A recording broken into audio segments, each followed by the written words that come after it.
नमस्कार विद्यार्थी मित्रों। अब हम देखेंगे प्रिंसिपल्स ऑफ प्रैग्मेटिज्म। ये सभी ऐसे हैं कि मैं आपको पढ़ के सुनाऊंगा और आप उसको ग्रंथस्थ कीजिए। उसमें पहला है, जगत निरंतर परिवर्तन की क्रिया से गुजर रहा है। इसमें कोई वस्तु स्थिर नहीं है, इसमें सब कुछ परिवर्तन की स्थिति में है। तो जगत को ये लोग परिवर्तनशील मानते हैं। दूसरी बात उनका ऐसा कहना है कि जगत की प्रकृति अनिश्चित है।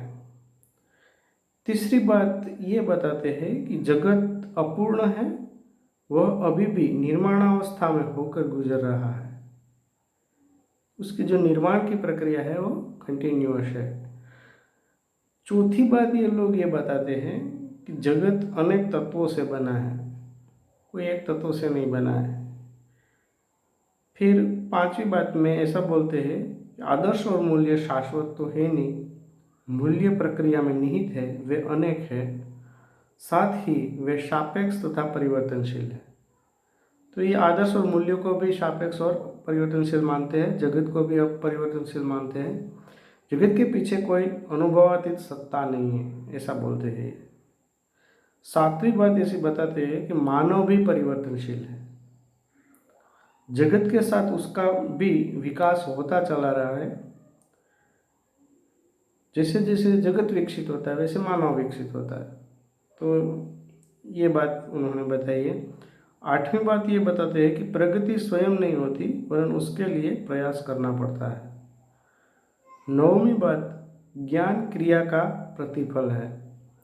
10वीं बात ये बताते हैं कि अनुभव की पुनर्रचना ही ज्ञान है, ज्ञान जीवन को जीने के लिए साधन मात्र है, वह स्वयं साध्य नहीं है। 11वीं बात ये बताते हैं कि अनुभव नाना प्रकार के हैं और वे बदलते रहते हैं। अलग अलग प्रकार के अनुभव होते हैं, वो बदलते रहते हैं। फिर 12वीं बात में ऐसा बताते हैं कि जो सत्य सिद्धांत कार्य करते हैं वह सत्य है, जो भी सिद्धांत है वह सत्य है। और 13वीं बात में ऐसा बताते हैं, मानव जीवन प्रयोगों की एक अटूट लड़ी है, वह प्रयोगों के माध्यम से मूल्यों का निर्माण करता है और मूल्य मानव निर्मित है। और लास्ट में ऐसा बोलते हैं कि जीवन के मूल्य बदलते रहते हैं, जगत भी बदलता रहता है, मानव भी बदलता रहता है और मूल्य भी बदलता रहता है। ऐसा ये प्रैग्मेटिज्म की प्रिंसिपल्स हमने देखे।